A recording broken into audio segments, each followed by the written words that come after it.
Happy birthday to you. Happy birthday to you.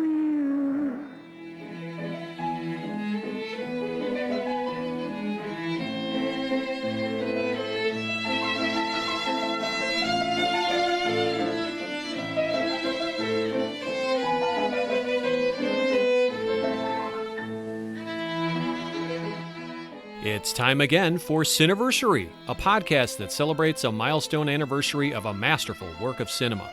Every month we send happy birthday wishes to a different film currently observing a joyous jubilee, anything from a 20th to a 100th anniversary. This is your happy host, Eric Martin, creator of the Cineverse blog and moderator of the weekly Cineverse film discussion group. And if you've just discovered our program, welcome. If you're a regular listener, we're excited to have you back. Yes, indeed, you can't deny it now. The holiday season is in full swing, a time when movie lovers around the world gather in front of their televisions to watch their favorite Yuletide films. And arguably, there's no movie within this subgenre as rewatched or beloved as Frank Capra's It's a Wonderful Life, which marks his 75th birthday this month. To help us commemorate this special diamond anniversary, I have a fantastic guest lined up. It is film historian Jeanine Basinger, the recently retired film studies professor at Wesleyan University and curator of its cinema archives, who has also written several different works, including the It's a Wonderful Life book. Together, we're going to examine why It's a Wonderful Life is worth celebrating all these years later, its cultural impact and legacy, how it has stood the test of time, and what we can learn from this 1946 film 75 years later. Just a heads up that I have another guest this month that I'm excited to announce. It's Tom Lucas, Vice President of Studio Relations for Fathom Events, the entertainment content provider that brings classic movies back to the big screen for anniversary re-releases. I will share my interview with Tom in just a few minutes, and then we'll go right into my recorded conversation with Jeanine. But prior to that, let's get up to speed on the who, what, where, when, and why of It's a Wonderful Life, courtesy of our friends at Wikipedia. It's a Wonderful Life is a 1946 American Christmas fantasy drama film produced and directed by Frank Capra, based on the short story and booklet The Greatest Gift, which Philip Van Doren Stern self-published in 1943, and is in turn loosely based on the 1843 Charles Dickens novella A Christmas Carol. The film stars James Stewart as George Bailey, a man who has given up on his personal dreams in order to help others in his community, and whose suicide attempt on Christmas Eve brings about the intervention of his guardian angel, Clarence Oddbody, played by Henry Travers. Clarence shows George how he has touched the lives of others and how different life would be for his wife Mary, played by Donna Reed, and his community of Bedford Falls if he had not been born.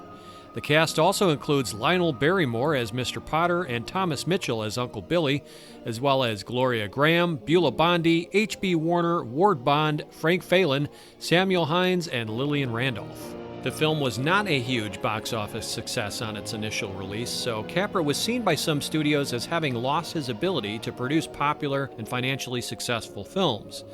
Although It's a Wonderful Life initially received mixed reviews, it became a classic Christmas film after it was put into the public domain, which allowed it to be broadcast without licensing or royalty fees.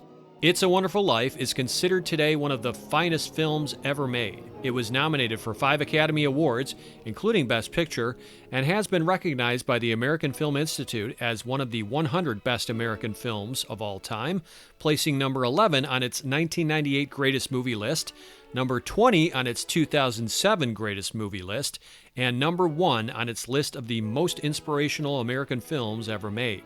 Capra revealed that it was his favorite among the films he directed and that he screened it for his family every Christmas season. It was also one of James Stewart's favorite films. In 1990, the movie was designated as culturally, historically, or aesthetically significant and added to the National Film Registry of the Library of Congress. Today, It's a Wonderful Life commands a 94% fresh rating on Rotten Tomatoes, where its average critical score is an impressive 9 out of 10. All right, let's tune in for a moment to the movie's original trailer, shall we? Played back-to-back with a modern trailer created by Paramount.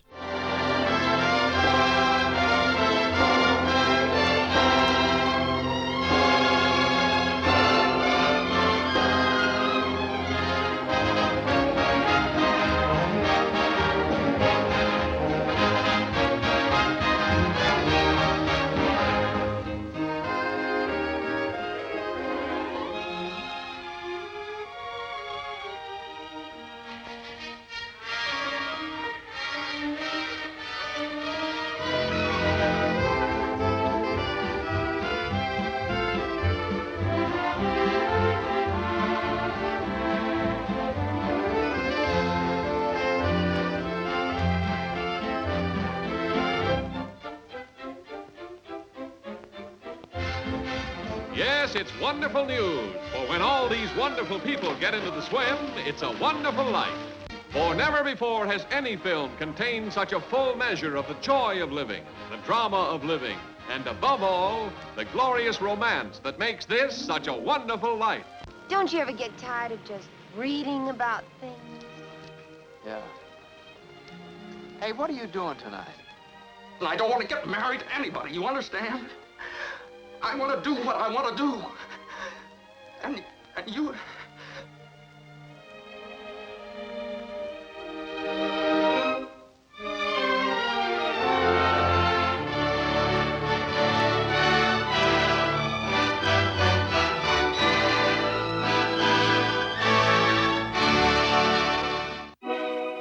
Look, who are you? I told you, George, I'm your guardian angel. What is it you want, Barry? You want the moon? Just say the word and I'll throw a lasso around it and pull it down. Welcome home, Mr. Bailey. Sentimental hogwash. I wish I had $1 million. Hot dog! Mr. and Mrs. Martini, welcome home. This is what I wished for. You see, George, you really had a wonderful life. Merry Christmas! Look, Daddy, teacher says every time a bell rings, an angel gets his wings. That's right. That's right.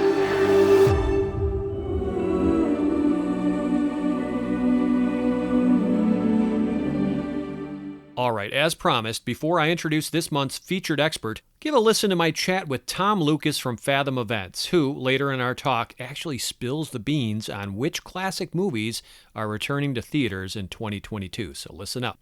It's my pleasure to welcome to Cineversary Tom Lucas, Vice President of Studio Relations for Fathom Events. Tom, thanks for taking the time to talk with us today. Terrific. Glad to be able to join you. I've long been a fan of your company and what it does, which is really cool. I know you do a lot of different things, but I especially enjoy the ability to return to a movie theater and see a cherished classic film for an anniversary showing, which is always fun. So please give us some background on Fathom Events if you can. How and when was it created? What is its history and mission? And who are the fans that it serves? All good. Fathom Events has been around for a while now. It was officially established, though, in 2015 as a standalone privately held company. So we are owned by AMC Entertainment, Cinemark Holdings, and Regal Cinemas. And these are the three largest exhibitors in the U.S. Prior to that, Fathom was a wholly owned subsidiary within NCM, National Cinemedia. And NCM was and is still a publicly traded NASDAQ listed corporation. So again, in effective 2015 was our first full year being a separate and independent privately held company.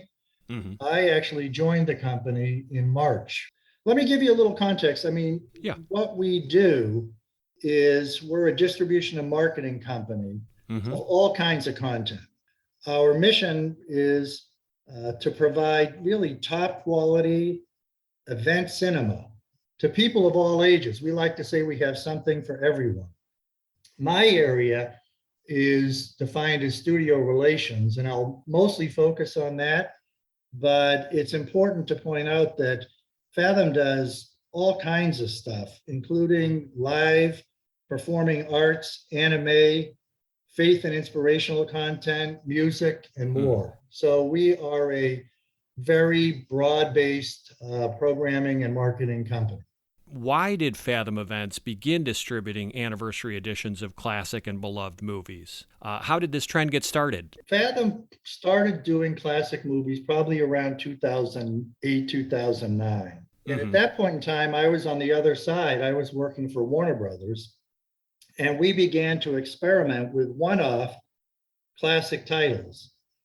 The first one I think we did was 2009 was Wizard of Oz. Good one. And then in 2010, we did an Elvis concert, Elvis on tour. Okay. And then 2011, we did the Lord of the Rings trilogy. So Wizard of Oz from 1939, Elvis from the 70s, Lord of the Rings 2001, 2, 3, and they all were big hits, Eric. There was real consumer interest and demand to be able to deliver this. I'll bet, So yes. as it turns out, when I came here in 2015, we made a conscious decision to expand at least the classic movie portion of it to be an annual schedule, not dissimilar in many ways to what we did with the Metropolitan Opera. And in 2015, we scheduled 10 titles. Since then, we've gone up to 12 to 14 titles a year. And I know later in this conversation, we'll talk about what we have planned for next year. Oh, I can't wait to hear about that. Now, you're talking my language, brother, because this is what we do for Cineversary. Our podcast is a monthly show in which we celebrate a milestone anniversary of a classic movie. So, for example, we did the 80th anniversary of The Wizard of Oz a couple of years ago. This month, we're doing the 75th anniversary of It's a Wonderful Life for the December episode. So it gives you a flavor of, we cover the true classics as well as some more modern movies, too. So you've long been on my radar, Fathom Events, in terms of, I'd love to be able to speak with someone and learn more about what they do and why they do it and so forth. So this is a real treat. So what has been the reception so far toward these anniversary re-releases, Tom? I assume you must generate enough box office business to keep this trend going, right? So how popular are these theatrical reissues, and how many theaters across the country typically participate in your movie anniversary events? So it has evolved. I am trying to remember back in 2009, 10, 11. I think we were going out to around 400 theaters. Mm-hmm. Nowadays, we typically go out to more like 650 or more. Wow. But what's really great about Fathom is that we have over 1,100 theaters that we work with. So we are able to deliver or to distribute these feature films into all the top major markets. That's great. There's 210 roughly DMAs, designated marketing areas, which are what the media companies look at to measure their outreach and target their messaging. We're in all 100 of the top DMAs and 180 of the 210. Fantastic. So we're able to offer our content partners, which in my case is the studios, a national footprint that can be even customized to their needs. So it's a nice combination of the studio needs, which are to monetize and keep alive their library titles, sure, and our ability to deliver that all over the country. By virtue of the fact that you've continued this trend for so many years, it must indicate that there is continued strong demand for it. I mean, you must generate enough healthy box office to keep it going, right? So I assume the reception has been very, very favorable. It has. And I think the bottom line is it's good for the exhibitors because we're bringing them content at different times when their theaters are not sold out.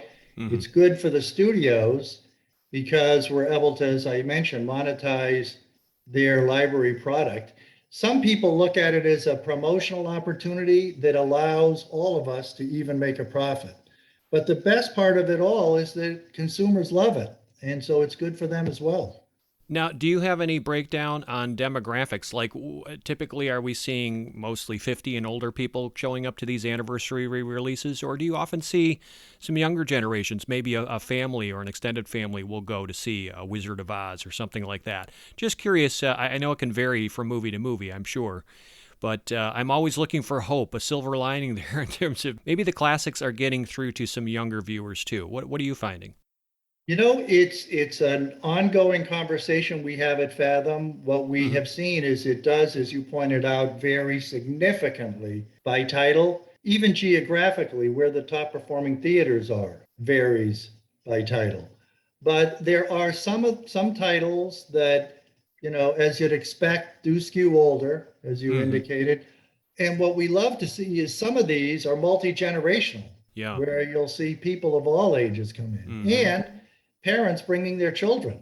It's it's not a simple one response answer, Eric. Tom, how do you curate and select the anniversary re-release movies you distribute? Now, who picks the content, for example? You know, what studios do you partner with, and how are the re-release dates chosen? Is it based on as close to the movie's actual theatrical debut anniversary as possible, for example? But the selection process is very involved, and it takes place over several months.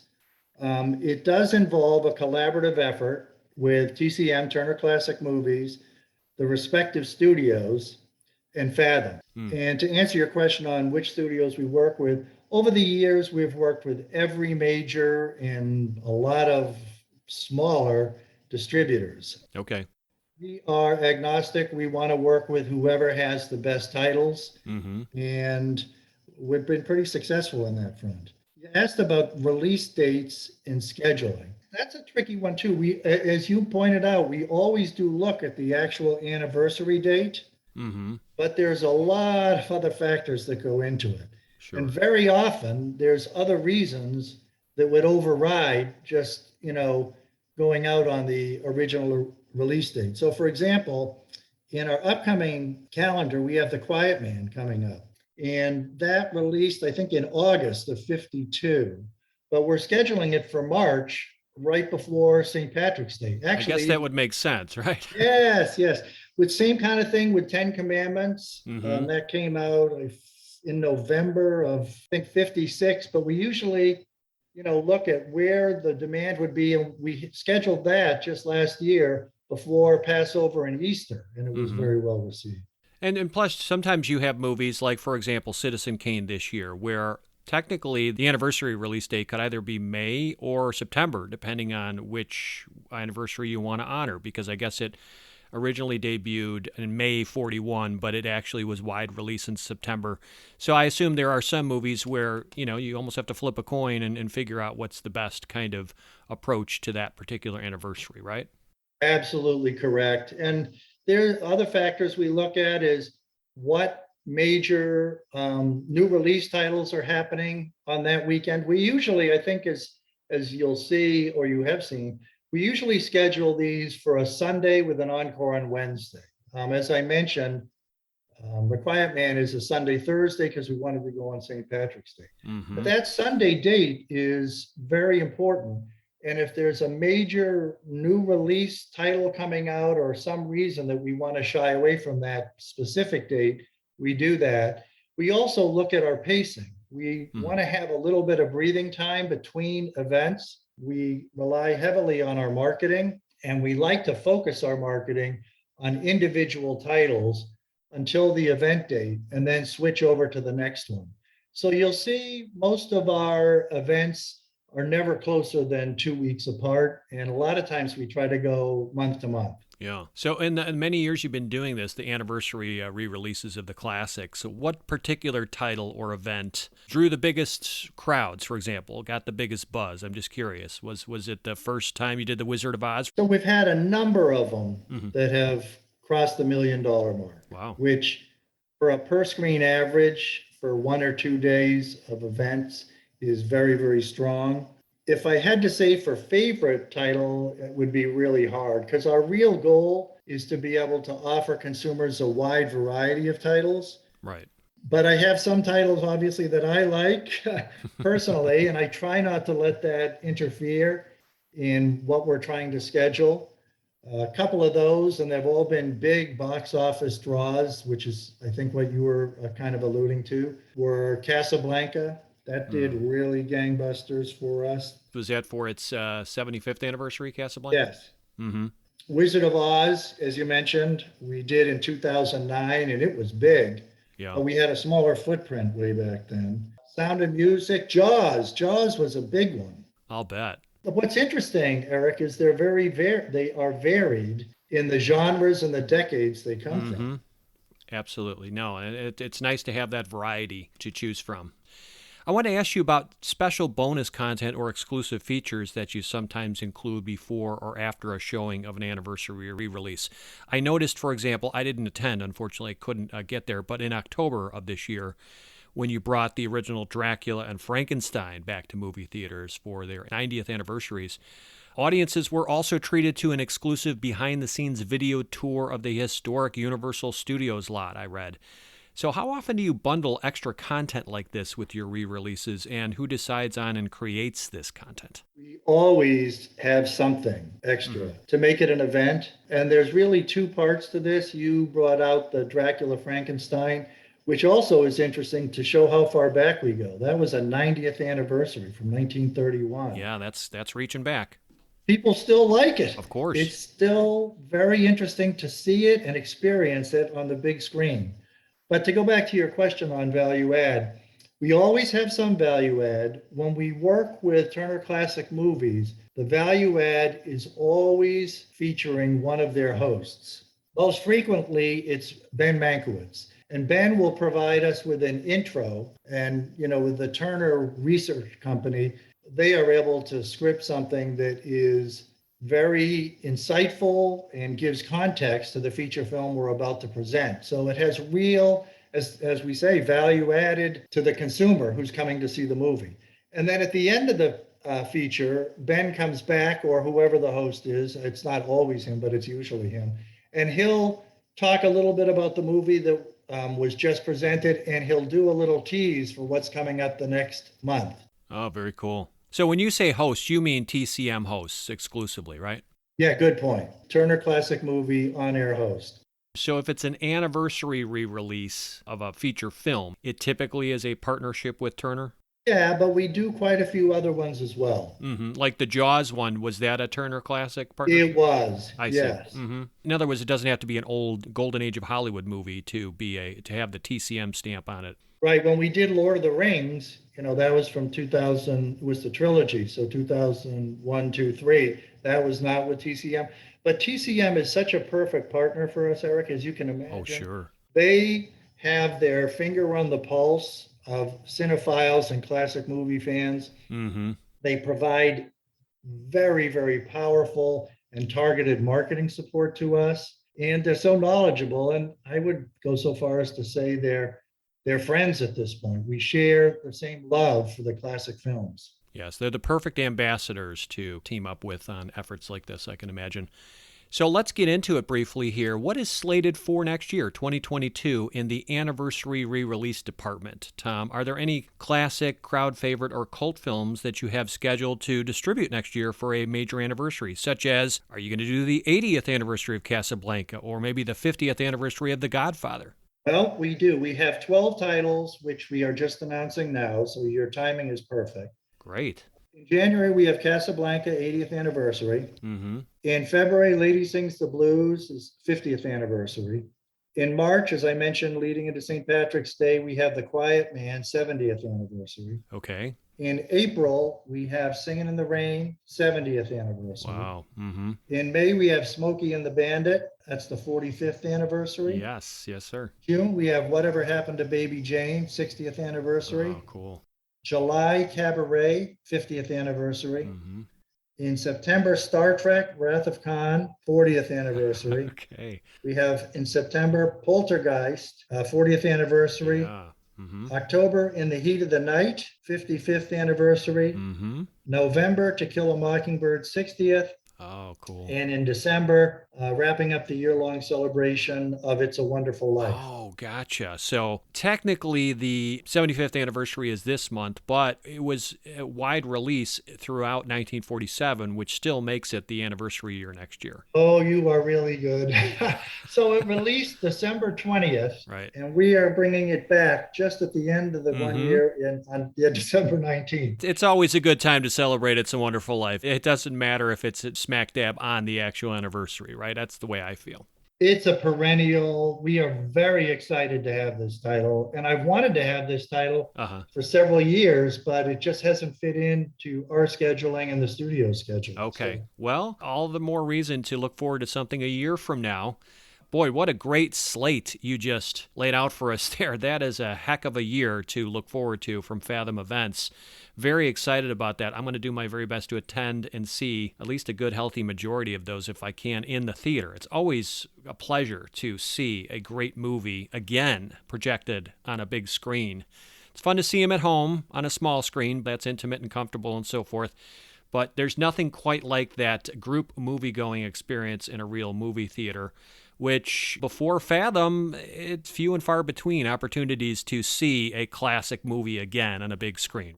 So true. And the one thing I might point out to your listeners, and I think a lot of them are pretty sophisticated and they know this, but One of the beautiful things about my job is that I get to work with the studios who are spending immense amounts of money and time and resources to upgrade the quality of the masters that we're able to show. Yes. So almost all of these movies, were shot on film, and over the years, the film gets damaged. It gets dirt on it, it gets scratches. Deteriorates, and right. for years, the quality of the presentation in a theater was going down.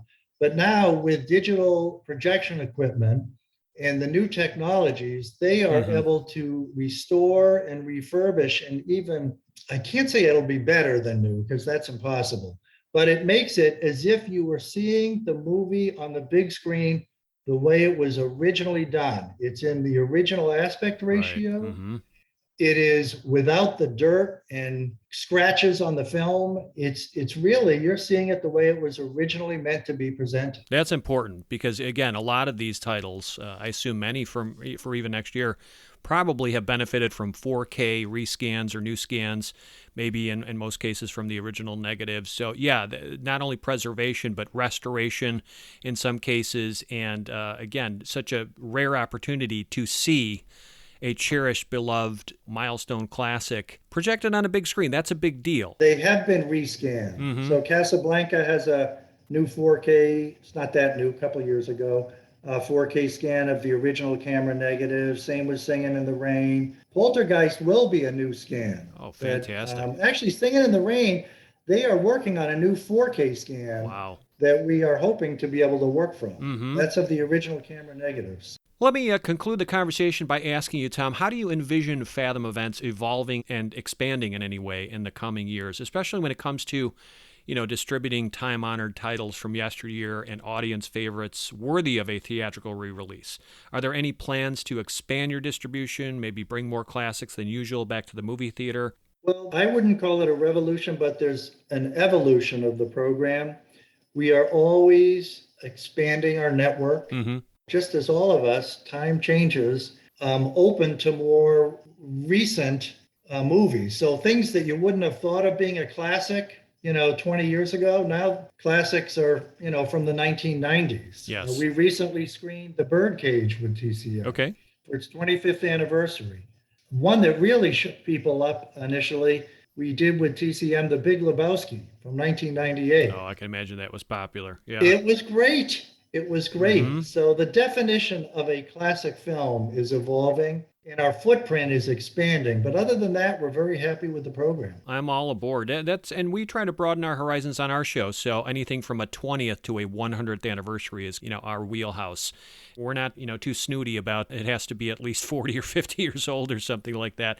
Because the truth is, anniversaries come quicker than you think. Suddenly it's the 20th anniversary of something from 2002.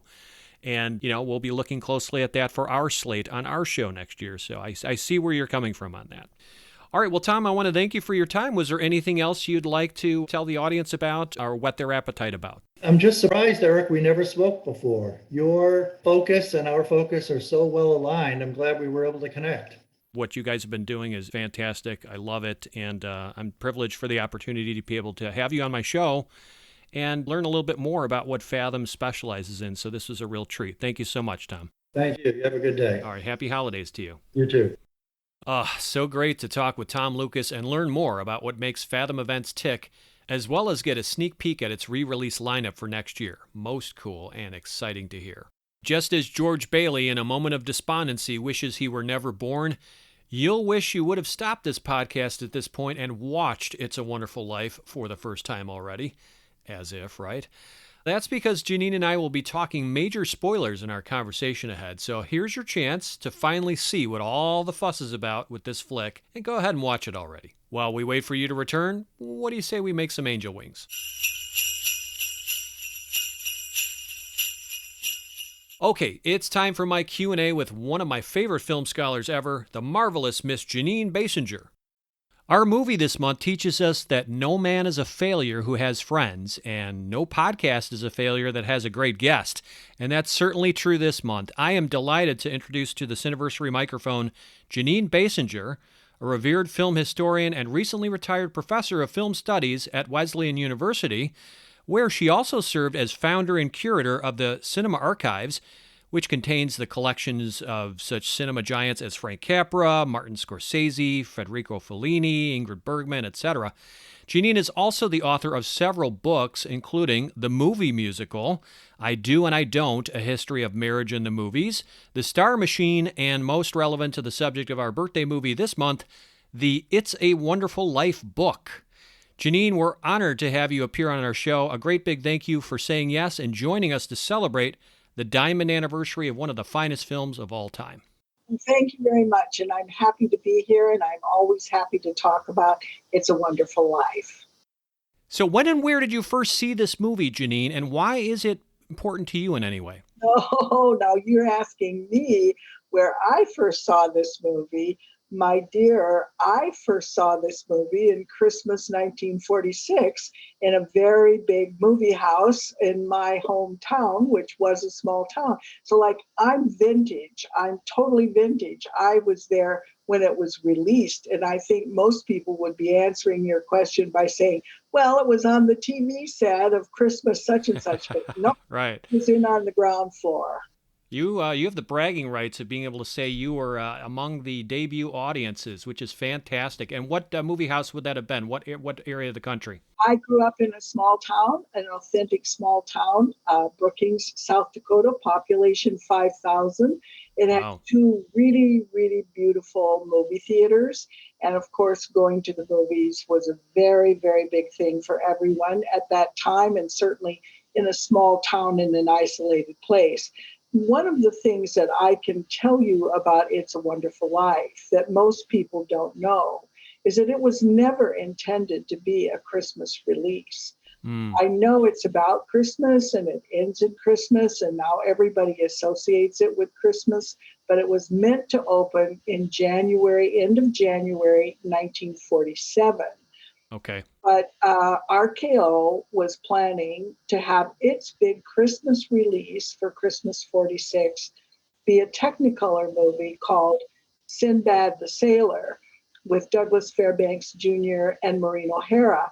But Technicolor was on strike and they couldn't get enough stock. They couldn't get them made. So they asked Frank if he would move It's a Wonderful Life up. He was told that, given that news in early December of 46, and they really had to scramble around to get the prints finished and out into the theaters. The general release of that film, It's a Wonderful Life, was supposed to be January 30th, 1947. But they opened it in 50 big theaters around the country. Wow. In December for Christmas. And that's an important thing to realize, because it meant then that It's a Wonderful Life was an Oscar contender for 1946. Yes, 1947. right. So that changed its fate, as it were. So you went to see it on its initial run in December, I assume before Christmas or around that time. And was this meant to be like a go-to Christmas movie for you? Like you heard about it with your family? Hey, we got to go see this. I heard it's a great Christmas movie. Or what was the appeal? Was it Jimmy Stewart? Was it Frank Capra? What got you to the theater? What got me to the theater was there was not a single movie that came to town in the theater that I didn't go to see. There was no incentive of any kind. I saw every single movie that came to town, as indeed almost everybody in those days in that small town did. I started working in the movie theater as an usher very soon, like in junior high, so I could watch every movie for free. But we went to every movie. So no, there was no incentive. It was just, we're going to the movies. The movie, let's go see it. And what was your initial reaction and those around you who maybe went with you or just that you picked up from the theater? Like, was this movie well received from the crowd that you attended? Everybody liked this movie very much. This is what's not to like. This movie had a humor and people laughed a great deal. It had a story they could recognize as being possibly real because there were human beings in it that were people like them. They were living in a small town. They worked at the Savings and Loan, and they had a big old house, and they had friends, and there were policemen, and there were school teachers. And, this is the world that the people in the audience lived in, and it was recognizable to them and believable. And of course, this was Jimmy Stewart's first big movie back after the war. And this was Frank's first movie he directed after World War II. I was happy to see the movie and to know what it was going to be. And it was very, very well received. And where does it rank for you? I mean, today, all these years later, is this pretty high up on your personal list of favorite films? Tell us, where this places for you. I like this movie very much. It is definitely one of my favorite films. It represents a very high level of craft in filmmaking in all of its areas. Of course, you realize that I look at old movies all the time. That is what I do for a living. And it is what I have done for a living for here at Wesleyan 51 years. And so, for me, it's a kind of terrifying thing when somebody says, where does this rank? Oh my gosh, wait, I've got 15,000 movies to read here. I don't know where to start. But this movie, I can say, is one I'm happy to rewatch. I'm always happy to see it. I'm always moved by it. I always laugh. I get tears in my. I mean, this movie is very effective for me. And movies, when you watch them repeatedly over time, they get worse or they get better or they stay the same. The movie never changes, of course, but you change. That's true. And the world around you changes. And so things shift. But this movie has a kind of rock solid presentation about its story, what it's about, the goals it has vis-a-vis moving the audience that are solidly in place. And most audiences respond to this movie the way it was designed to be responded to. They laugh where they're supposed to laugh. They feel uncomfortable and worried where they're supposed to feel uncomfortable and worried. And they feel sad when they're supposed to feel sad. Frank Capra's work is very effective at audience manipulation in that regard, and this movie is no exception. No question. So, Jeanine, if you'll indulge me very briefly, I will share my own personal kind of take on the movie in terms of why it's important to me. The first time I saw It's a Wonderful Life was, I'm trying to place the year. It was probably 79 or 80. It just depends on when my local public television station, of course it was in the public domain by this time, and they started showing it traditionally like every December, often multiple times. So that would have been WTTW Channel 11 in Chicago, where I grew up. I remember it was playing uninterrupted, of course, which is nice, no commercials. I was probably around 12 or so. I just remember being sprawled out on the living room TV. I was very hooked from the start because this felt, from that very first viewing, like the most heartwarming Christmassy movie I had ever seen. And I was always a very sentimental person, even from a young age. I just loved Christmas time, etc. But over 42 years later, I can easily say I've seen this movie easily over more than 50 times. I mean, it's an annual required viewing for me, and I'm in my 50s now, so the math kind of makes sense. And the film has so touched my life, Jeanine, that I even proposed to my then girlfriend, who is now my wife. Her name is Carla. I proposed to her during a Christmas time viewing of this movie in 1993. So what I did was I had the video cassette, and I was able to make a copy of it, and then I recorded in the middle of it. So I kind of burst on the screen as my girlfriend and I were watching it. And so it was an abrupt homemade video in which I kind of popped the question. And fortunately, and despite my corny setup, Carla, my now wife, accepted. So I've got a long personal history with this picture, and it ranks definitely among my top 3 favorite films of all time. It varies between this, Citizen Kane, Star Wars. It juggles around. But, after I see it, let's say on a Christmas Eve, I'll instantly say, oh, yeah, that's always been my favorite. And then I'll see Citizen Kane, I'll say, yeah, that's always been my favorite. So it's easily up there. Well, first of all, that is a great story. And God bless Carla. If she had said no, this would have been the noir part of It's Exactly. Oh, goodness, to think about that. Absolutely. So let's talk briefly about your book, Jeanine. What prompted you to write the It's a Wonderful Life book back in the 80s? And what were some interesting things you maybe learned working on that project that our listeners may not be aware of? You started the conversation talking about how this wasn't intended as a Christmas picture, for example. Well, and I have other things I can tell. But first, I want to say, Frank Capra and I were very good friends, and he asked me if I would become the curator of his archive.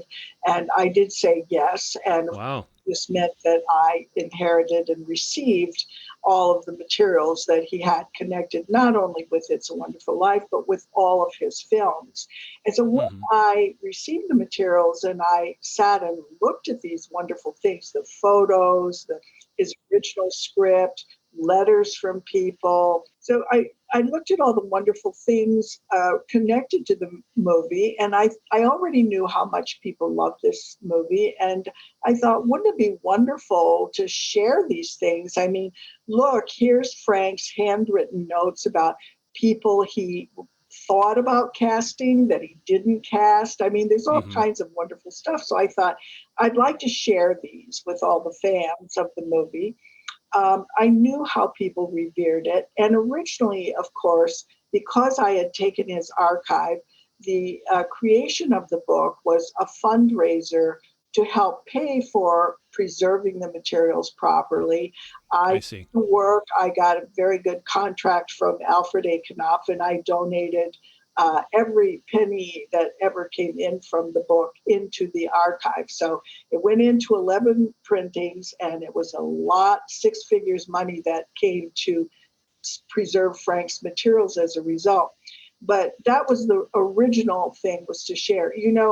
I always say every November we enter the silly season, people know I have these materials, and they call me to tell me they love the movie, to tell me their stories, or to tell me, I hate the movie. Why do you like this movie? Brings great passion out in people on both wow. sides. So I thought, let me do this book, and maybe those phone calls will go away. They didn't go away, by the way.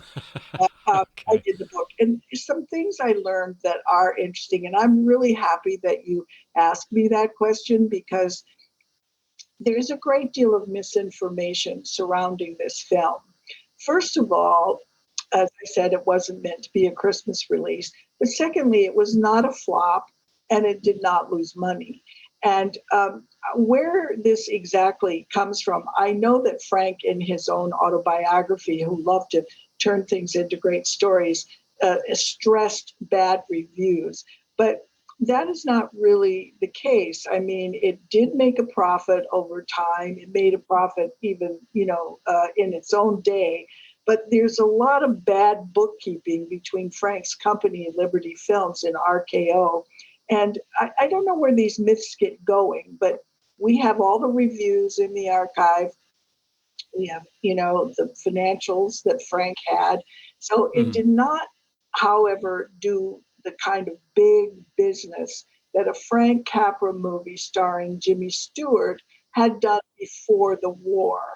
And it did get some mixed reviews. But of course, a film is not a flop that is nominated for Best Picture of the Year from the Motion Picture Academy, with an actor who's nominated for Best Actor, with a director who's nominated for Best Director, and with 2 other solid nominations, one for sound and the other mixing and the other for editing. So this film was not a flop. And it's interesting that people casually describe it that way. Because that's actually wrong. Good points. Yeah. And also, one of the wonderful things that I learned from Frank's archive, and he and I had discussed this film together many times, was the long list of people that other people he considered for major roles. The Jimmy Stewart role was always Jimmy Stewart's. The project had originally been something RKO had purchased and developed as a possible Cary Grant movie. But as soon as Frank bought it, it was for Jimmy Stewart and no one else. But he thought of Olivia de Havilland to play Mary. He thought of Jean Arthur to play Mary, and of course ended up with Donna Reed. Henry Travers, he originally thought of as possibly being Uncle Billy. So there was just beautiful to see all the people he considered in the roles and to kind of picture that movie instead of the one we have. And Right. it came out great. I'm happy with all his choices. There also was a very significant development technically in this film, creating snow, inventing snow. They always used cornflakes or feathers, gypsum, and RKO's special effects department, working with Liberty Films, developed a new form of snow, making one that they could put in a hose and spray, and it would come down looking like real snow. And they later won a big award for doing that. So there were a lot of things about this movie that made it special that are in my book, actually, which is on print. I think I should bring it back. Yeah, I remember one tidbit was it was super hot when they were filming a lot of the outdoor snow scenes. Is that correct? Yes, it was 80 degrees, and they bought at the RKO Ranch in Encino and wearing their winter clothes and the snow all over the place. But that's not uncommon for filmmakers get used to that. But it's a film that Frank really saved a lot of things about, and he loved this film, and he was so happy when it came to life again through television. And he once told a class of mine that he visited that when it went on TV, he started getting letters. And he thought, isn't this nice? 2 or 3 letters, I'm going to answer them. And he said he sat down in his chair that day and started answering those letters. And that, as far as he was concerned, 10, 15, 20 years later, he was still sitting in that chair, still answering letters. Unbelievable. Yeah. This became like that as everybody watched the film. They loved the film. I mean, Jeanine, this is a huge point, right? Because would we cherish and revisit the movie annually, as we've done the past few decades, if it had not fallen into the public domain long ago? Was that the best thing that ever happened to this film? It was a very good thing, certainly. I do think this movie, because of its very high level of filmmaking, would be seen and would be revived and would be known and it would be taught. But it wouldn't have this same level of national ritual that every Christmas it plays and every Christmas you watch it again and it becomes part of your holiday family ritual. So I do think it definitely, that going into public domain, revived this film in a wonderful way and gave it a life that is much more resonant than it would have had otherwise, I think. Yeah, because you consider that this is only one of a handful of classic films still shown annually on network non-cable television, the others being, I guess, still The Wizard of Oz, although I haven't seen it in a while on TV. The Ten Commandments they still show every year, and The Sound of Music. And I remember back in the day they'd show, for example, King Kong around Thanksgiving, a few others. But really, it's just a handful. And if you think about it, if it hadn't fallen into public domain, like you said, it would still be treasured and cherished.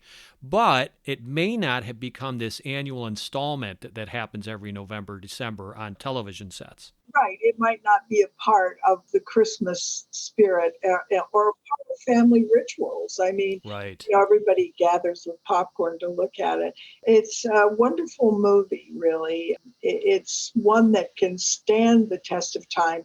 You know, it could have gone into public domain and still not have had this love, because you have to have a movie that can stand the test of time, that can go over decades as everything changes. Yes. And, that I'm very aware of, because people calling me about it and talking to me.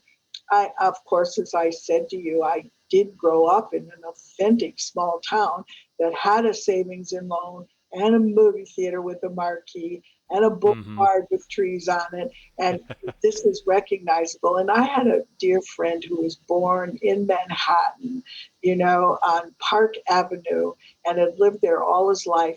argue with me about this is a fake small town. Nobody would believe this small town, Jeanine. I'm like, wait a second, who's the expert on the small town here? Right. Funny. No, absolutely. I mean, you bring up such great points, and you're actually segueing to a future question here, which is why is It's a Wonderful Life worth celebrating 75 years later? Why does it still matter? How has it stood the test of time? And kind of riffing on what you were talking about. Of course, I think what sustains the film's longevity, partially at least, is the established ritualistic tradition it has become. You have to either be a cave dweller or a movie hater to have not heard of the film by now, and to have seen at least some of it on television over the holidays, over the many, many decades. I think it also still matters because, tell me if you disagree, I think it offers something for every type of viewer. Yes, you're going to kind of tune in just kind of on autopilot around the holidays, okay? It'll just kind of be on in the background if nothing else. But if you really care about the movie, if you revisit it and, are an active viewer, it matters because if you're religious, for example, it's one of the most spiritual films ever created. If you enjoy romance and comedy, it fulfills in those departments. If you're a fan of, let's say, film noir or suspense or even horror or to some degree, science fiction, there are plentiful dark elements at work in the 30-minute fantasy sequence that can scratch those itches. If you appreciate outstanding acting, the movie boasts possibly career-best performances from the likes of Jimmy Stewart, Thomas Mitchell, Donna Reed, and so many others. The tremendous turns by the numerous character actors in the cast. And lastly, if you're in the mood for a holiday film, I mean, they don't come any better or more moving than this one. So it checks a lot of boxes for different types of movie tastes, does it not? Yes, that was very, very well said. And I think, it shows a very deep understanding of how rich and complex this film really is. It's a comedy, but it's a tragedy. It's a noir, but it's, as you say, almost in some ways slightly sci-fi and horror that is terrifying when they go to the past. It's very upsetting. But it's got something for everybody and at a very high level of filmmaking craft. Yes. So it doesn't look dated because it's so well done. And I think, people find in it something, a lot of people, we build up for the holiday, and the media and the TV and the ads and the world and the music tell us this is going to be great. This is going to be great. Well, it isn't always great for everybody. And True. Sometimes people dread it. Sometimes they worry about the money they have to spend. Sometimes they don't want to get together with their families. Sometimes they've had sad things happen. I mean, and it's a time of year when you become reflective and you start evaluating back over your year and your dreams and your hopes and the things you were counting on. And you get into a George Bailey kind of evaluation mode. It hits people right where they are mentally and emotionally at the end of the year, even if they're not into Christmas or they're not religious or this isn't reflecting their beliefs in any way, it connects to people emotionally at the end of the year. And it can do that decade after decade. Everything you just said there is so dead on and relevant. And you're just talking about the dark elements of it, right, Jeanine? I mean, even people who are kind of snarky or pessimistic or cynical about the holidays, they could still find something in this movie. I mean, that whole 30-minute sequence of What If I'd Never Been Born is utterly terrifying if you really dissect it. Rich Cohen, he's a writer with Salon. He wrote that It's a Wonderful Life is really the most terrifying Hollywood film ever made. If you were to cut It's a Wonderful Life by 20 minutes, he says, its true subject would be revealed, which is the good man driven insane. Look again at those closing frames, shots of James Stewart staring at his friends. In most, he's joyful, but in a few, he's terrified. An hour earlier, George was ready to kill himself. I don't think he's seeing the world that would exist had he never been born. I think he's seeing the world as it does exist in his time and also in our own. George has been living in Pottersville all along. He just didn't know it. Now, that's an interesting take. You don't have to agree with it. But my larger point is that it isn't afraid to go really dark in that sequence. And you can reflect on the end and how it maybe makes you tear up and feel grateful for the things in your own life. But you also maybe sometimes feel like, wow, I'm just one bad luck step away from what might have happened to George or something like that. Well, the point is here, folks, that George Bailey never gets out of town. That's right. What he wanted for his whole life. His brother becomes a war hero, everything, but he stays right there. And it has become Pottersville to a certain degree, but he's able to he's made a difference. What he finds Yes. out is his dreams from his youth are not going to come true. But what has come true is he doesn't need to kill himself because he has people who will help him. He has people who love him and will support him. But that doesn't change the basic thing of George Bailey's life. He does not get out of town. His dreams do not come true. This is important, yes. Yes, it is, of course. And that what makes that authentic is we as viewers go into the very, very dark and frightening and disturbing film noir section of that movie. I mean, that's down there, I mean, I don't know how people can look at this movie and describe it as sentimental or what are they looking at here? Schmaltzy, corny. I agree. I mean, how that criticism doesn't hold water to me because if you watch it from start to finish, right, and you really think about the stakes involved, I mean, it's much more than just your throwaway, frivolous holiday entertainment kind of movie. This is really not a Christmas movie. It's really a movie about life. That's right. It's not a sweet fantasy that you can fix all your ills, either. I mean, that house of theirs is still drafty and cold, and that thing on the stairwell is still going to come off in their hands. Right. That really is it. Frank did not intend that to be a Christmas movie. It wasn't how we saw it. And, it is the American version of A Christmas Carol to a certain degree, but it is very American, and it reflects the kinds of stories that we tell.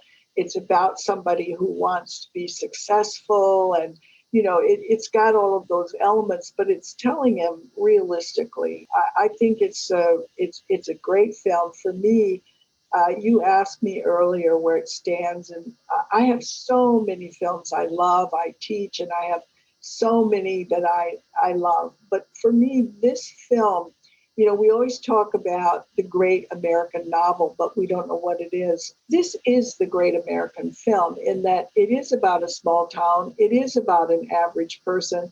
It's about the kind of hopes and dreams that Americans are led to dream of or believe by Hollywood movies and by everything else in our culture, and about how it doesn't really work out that way, but you can make the best of it. And the humor is real humor, but the sadness is real sadness in this film.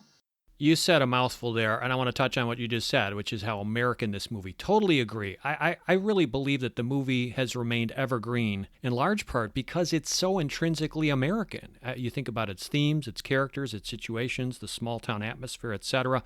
But you also consider the film covers such a wide swath of American history up to that point. The post-World War I era, the Roaring Twenties are covered, the Great Depression, then it goes into World War II, and then the immediate post-war America is covered masterfully within the context of its characters and the situations they're involved in, as only the cinema can. And with what? With techniques like montage, flashbacks, vignettes, voiceover narration.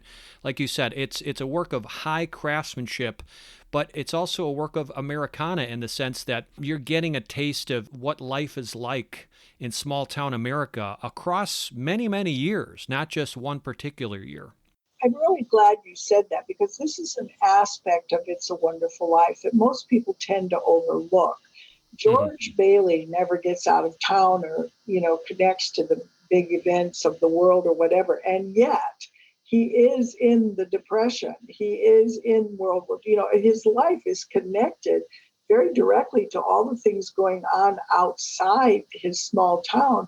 And people kind of forget about that often. And I'm glad you made that point because I think it's one of the reasons that it has depth and that it endures. It is grounded in something that people know also is true, real history outside his town and affecting his life, which is what happens to all of us. Even if we're not in the big things of our time, they're affecting us. And it's fascinating that Capra is able to show, I don't know if that's footage that he shot while he was on location during the war with the unit he was commissioned with, but you see, some actual stock footage of, for example, enemy planes being shot down, things like that. It adds a verisimilitude to the whole picture, at least in that portion of it. Again, this getting back to this point of American history. You're seeing real footage there. It's brief, but again, it just speaks to how in touch that Capra and his collaborators are with what's really going on in America. Frank didn't shoot that footage, but he did have access to it because of work with the Office of War Information. Right. That is real footage, yes. Yes, right. So I want to talk briefly about ways that It's a Wonderful Life might have been influential on cinema or popular culture. And I don't think this has to be a long conversation. I'm not going to contend that this was an extremely influential, inspirational movie.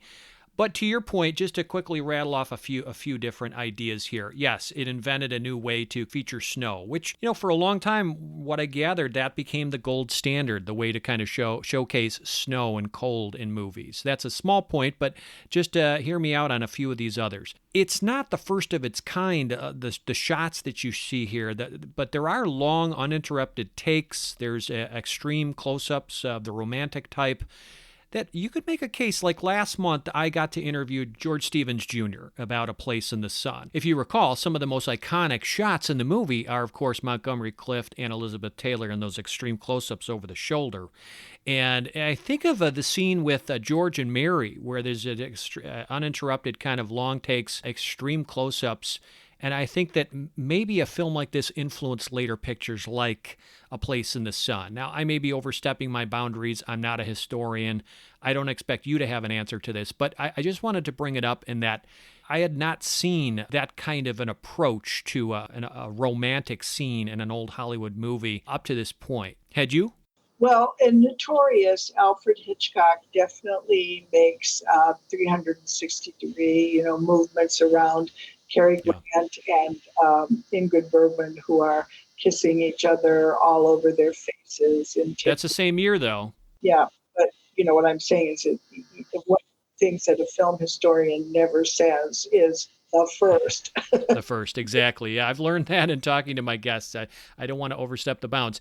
You think about the famous freeze frame on George's face when he accepts Gower's suitcase gift. Now, some film scholars suggest this could be one of the earliest examples of a freeze frame in a feature film. It precedes the one used in All About Eve and the 400 Blows years later. Is this, from your take, one of the earliest examples of a freeze frame? There are freeze frames in earlier 1930s cinema, just as there are zoom shots in the 1930s cinema that are hand-cranked. And you want to be a little careful there. But what I think is important and that you're saying and that matters is that the intensity between James Stewart and Donna Reed in that scene, it's not just love and they're kissing. He's angry almost. He knows he can't leave her and he wants to leave. He wants to go away.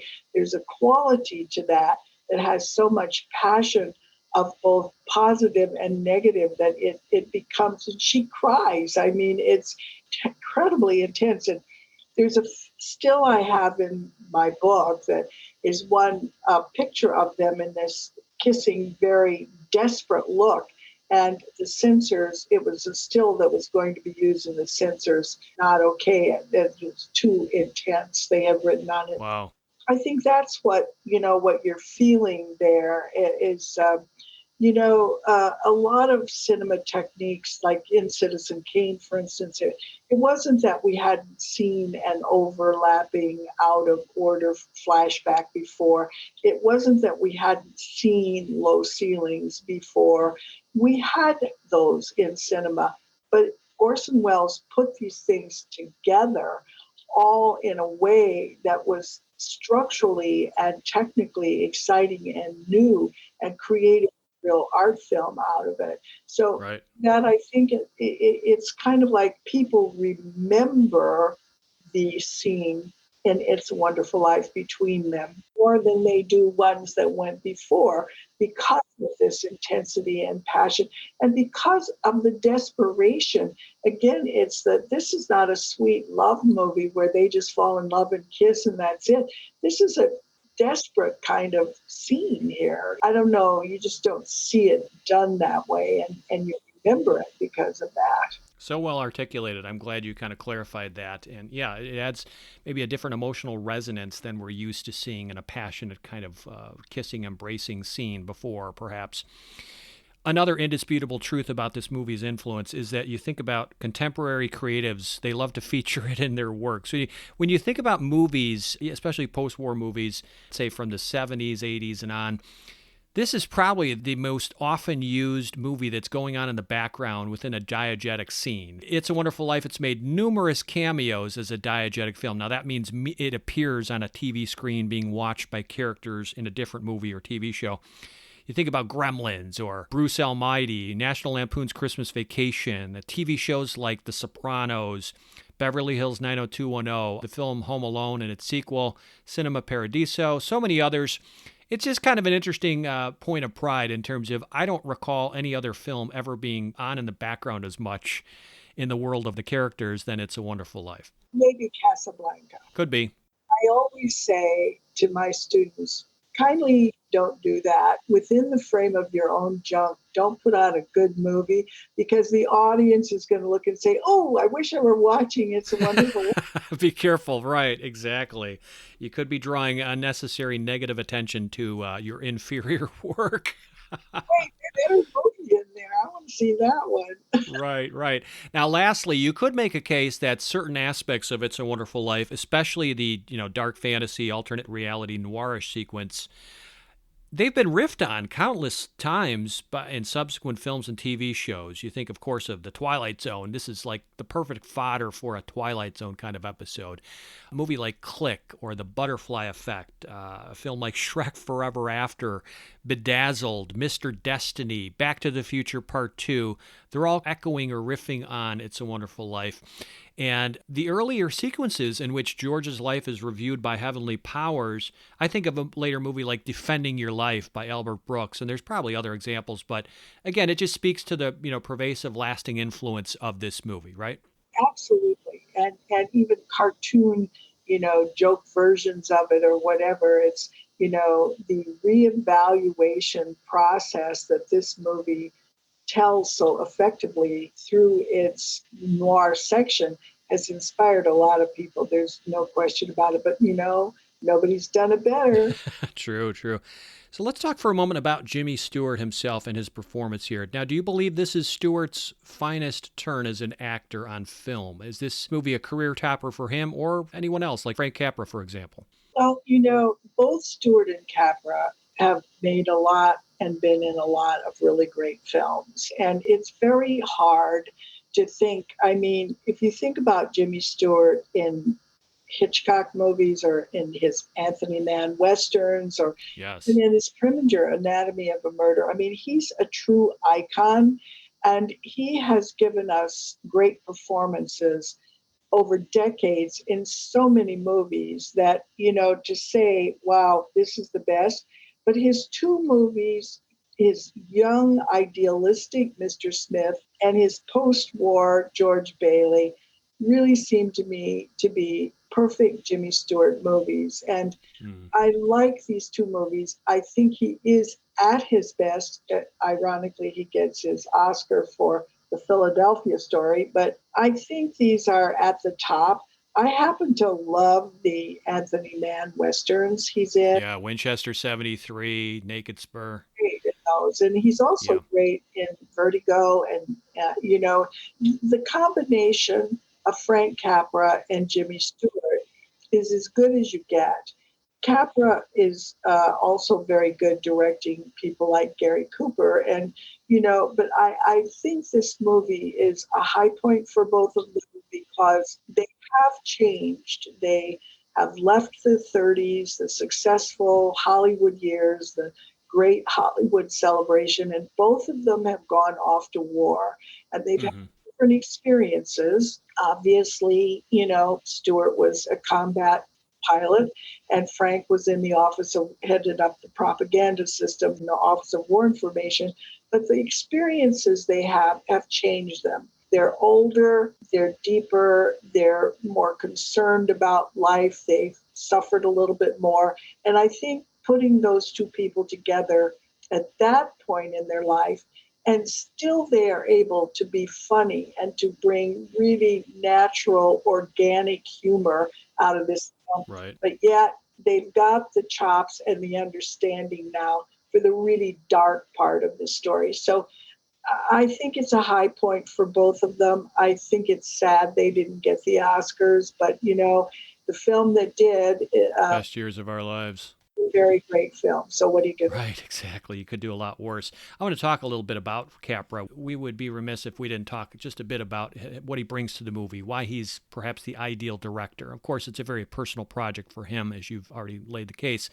So what do we know about him? He was an immigrant child. From what I gathered, he was impressed by common, everyday people whose lives he so grew to appreciate that his ambition was to someday project them onto the screen. In the research that I did, I wrote a couple papers on him back in college. I've done a little bit of follow-up research. You, of course, are the expert, and I'll turn to you in a moment. But here's what I learned, and you could tell me if you want to touch on this at all. I contend that Capra's greatest talent rested in his power to represent the ordinary person's strength to face insurmountable evil, thereby benefiting his fellow man. I think he realized this power early in his career when he decided to create films that would exhilarate the depressed spirits of the American public during the Great Depression, inspired personally by his dramatic recovery from what I learned was a serious illness, so maybe he had some personal motivations too. But yeah, he envisioned this not as a Christmas yarn, but as a story intended for any time of year. He wasn't intimidated by the tale's dark implications of suicide and despair. He saw the potential for transcendence and inspiration and the depiction of abundant human emotion. And of course, what had we seen previous? He was already well skilled in this art, as evidenced by films like Meet John Doe, Mr. Smith Goes to Washington, etc. But I'll quote him here in terms of why he conceived this as his masterwork. He stated in his autobiography, quote, "I thought it was the greatest film I ever made. Better yet, I thought it was the greatest film anybody ever made. It wasn't made for the oh-so-bored critics or the oh-so-jaded literati. It was my kind of film for my kind of people. I think a lot of people everywhere will be able to associate themselves with the character of George Bailey and will perhaps feel a lot better for having known him. People are seeking spiritual guidance and moral reassurance," unquote. Any thoughts there?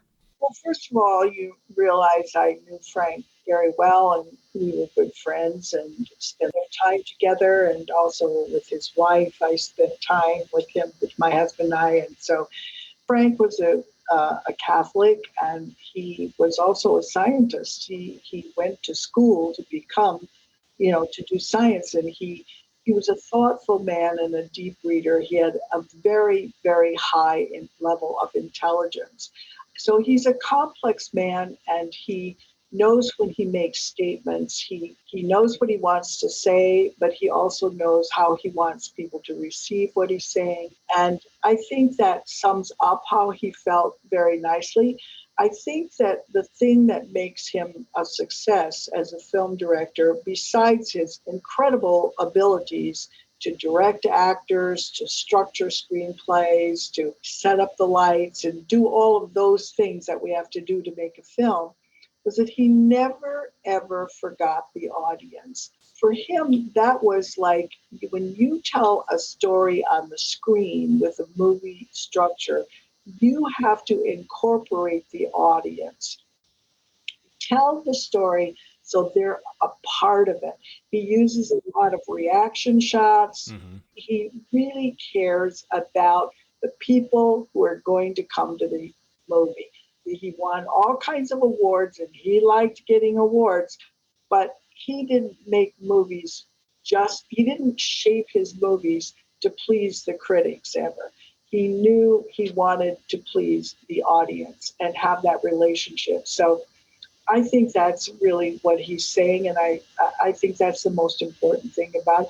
And that's why his movies play so well.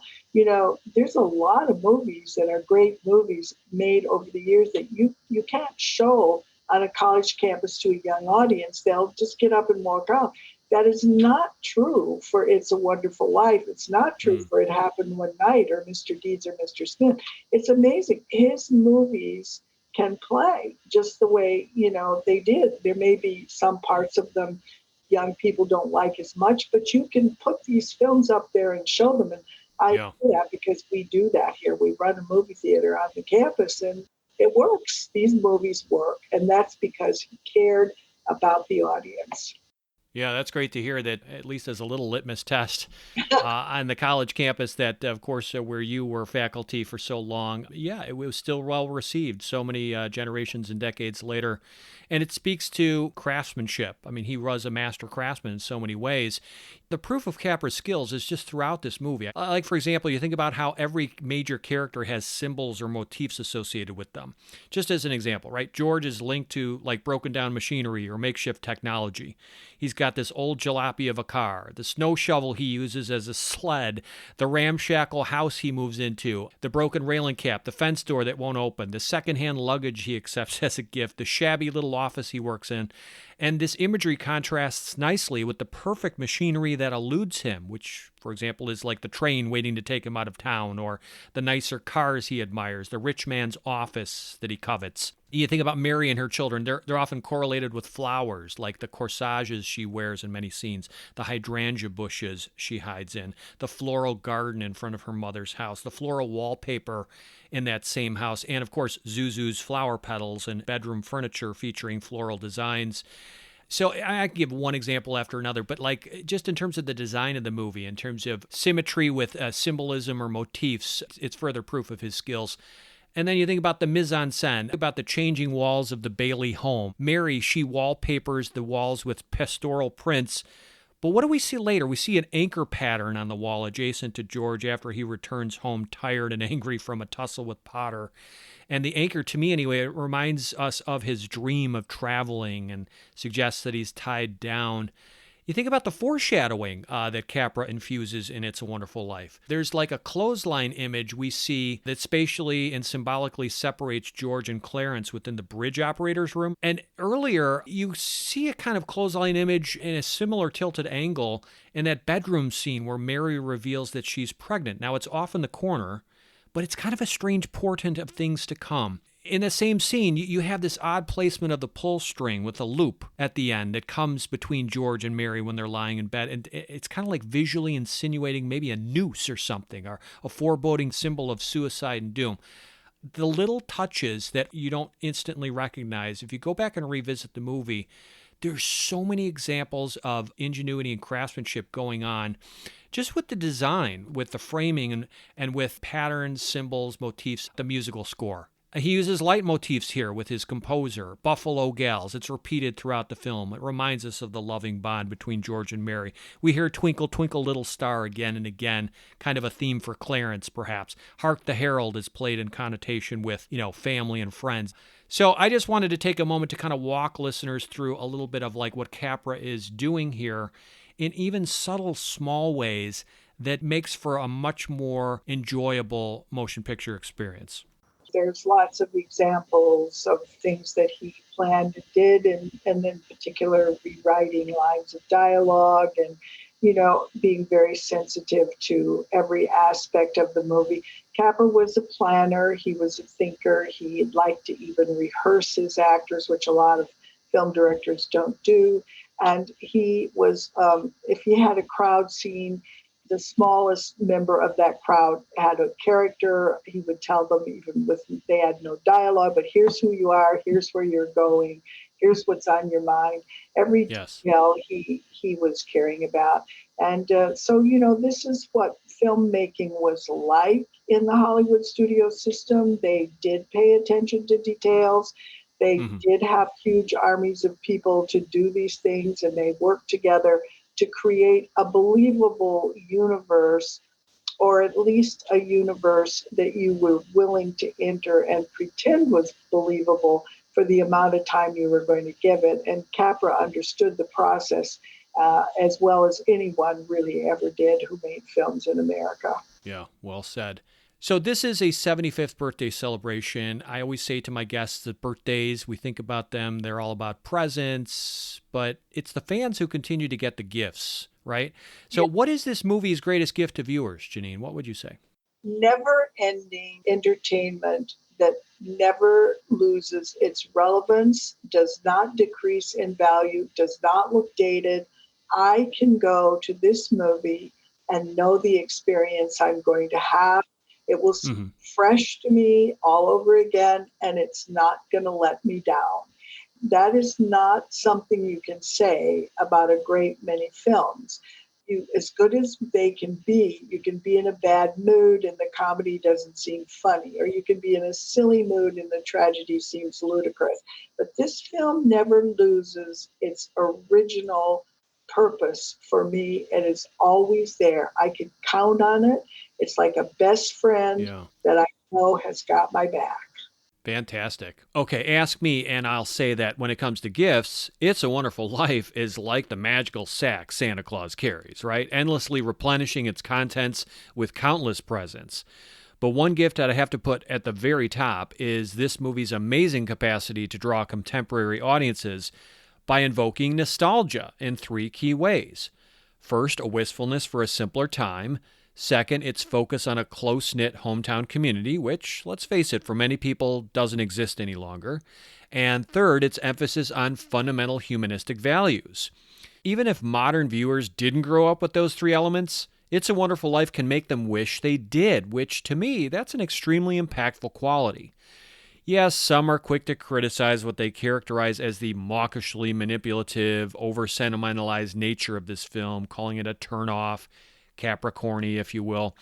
But, I can't think of a more emotionally powerful picture, one that can instantly elicit humility, empathy, gratitude, faith in human nature, and ultimately tears, right? Even on an umpteenth screening, those tears still come out. If the mark of a well-made and meritorious film is to produce a genuine emotional response and allow the viewer to easily connect with and understand its characters and their conflicts, then It's a Wonderful Life, it exceeds all expectations for a wonderful movie. And a second greatest gift is the stellar portrayal of a relatably an ordinary yet extraordinary man by the incomparable James Stewart, as we discussed earlier. Jimmy Stewart has many exemplary roles in his career that deserve consideration as his very best. We were talking about Jefferson Smith in Mr. Smith Goes to Washington. You think of Elwood Dowd in Harvey. You consider John Ferguson in Vertigo, or Lynn McAdam in Winchester 73, perhaps Mike Connor in the Philadelphia Story. But I would crown his personification of George Bailey as the very finest among that bunch. And to this day, there's no question about it, Jimmy Stewart remains my all-time favorite actor. Lastly, are you working on anything right now that listeners should check out? Are there any projects in the work, a forthcoming book, for example, anything with Wesleyan University? I've just retired, and the Center for Film Studies has been named for me. I'm proud to say it's. Yes, congratulations. Thank you. And my musicals book came out during the pandemic, and it's done well. But I have a new book. I'm working on a book that will come out next fall of 2022. It's an oral history of Hollywood that I'm doing with Sam Wasson, who is a very good writer, who just did the book on Chinatown, wrote the book on Breakfast at Tiffany's. He and I have put together this long oral history. We have access to the American Film Institute oral histories and seminars over time. And I'm a trustee of the American Film Institute and have been for a long time. And this is a wonderful, Frank, by the way, is very well represented in there, they're talking about what it's like to go to work every day in the film business, from the beginning of film to today.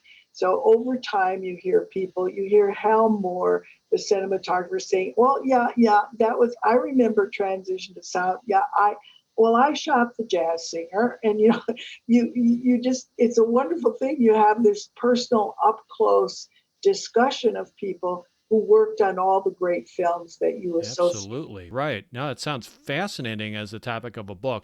And again, I so appreciate you meeting with me, Jeanine, to discuss and share your insights on one of the all-time great movies, It's a Wonderful Life. Good health and happy holidays to you and your family, Jeanine. Thank you, and thank you so much for having me, and I'm delighted to have done it. Happy holidays. You too. Take care now. Bye-bye. Well, that's another bucket list item I can tick off. Gracias to Jeanine Basinger for sharing her time and thoughts on one of our mutual faves, It's a Wonderful Life. Instead of cluttering up our podcast with advertisements, we've decided to ask our listeners for their support. We could use your help to offset the costs to produce Cineversary, which includes expenses like podcast hosting provider fees. If you'd like to make a monetary contribution to the Cineversary podcast in any amount, large or small, we've made it safe and simple by partnering with PayPal to collect the funds. Simply visit tinyurl.com, that's tinyurl.com/donate Cineversary, and click on the Donate button. Any major credit card is accepted, and the entire transaction is handled securely and confidentially by PayPal.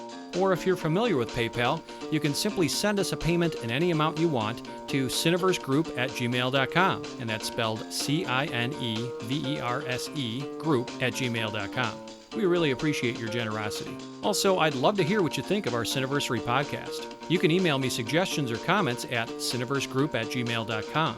And I encourage you to visit cineversegroup.com, the portal for my film discussion group that I launched in 2005, where you can hear podcast recordings of our group discussions and read more about the movies we study. You've gotten this far in the podcast, which means you are eager to know what's on tap next month. In January, we will ring in the new year with a tribute to a movie that turns 100 years old next year. None other than the German horror masterwork Nosferatu, directed by F.W. Murnau, originally released in early 1922.